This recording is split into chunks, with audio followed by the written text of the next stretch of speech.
அவன் சித்தன்னு சொல்லுங்க, யோகின்னு சொல்லுங்க, ஞானின்னு சொல்லுங்க, அவனை தீர்க்கதரிசின்னு சொல்லுங்க, காலக்கணிதன்னு சொல்லுங்க, அல்லது அவனை அவதாரம் என்றே சொல்லுங்க. எப்படி பார்த்தாலும் அத்தனைக்கும் உலகத்தில் ஒருவன் பாரதி. உலக மானுடர்களில் நாம் ஒருவன், பாரதி ஒருவன். அவன் அந்த ஒருவனுக்கு அர்த்தம் வேறு, அந்த ஒருவனுக்கு அர்த்தம் வேறு. ஆடு சுதந்திரம் அடையல, நாடு சுதந்திரம் அடையல.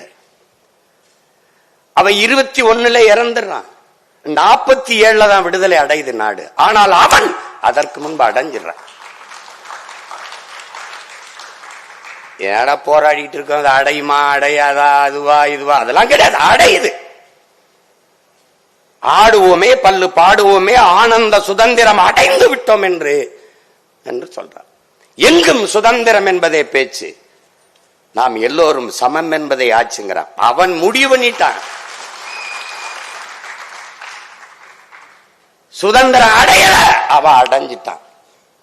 அதான் கால கணிதம், அவ தீர்க்கதரிசி, அவ அடைஞ்சிடறான். நீங்க அதுக்கப்புறம் 26 வருஷம் தான் அடையிறான், அவன் அடையிறான். அவனுக்கு தெரியுது அடைகிறான், என் நாடு அடைகிறான்.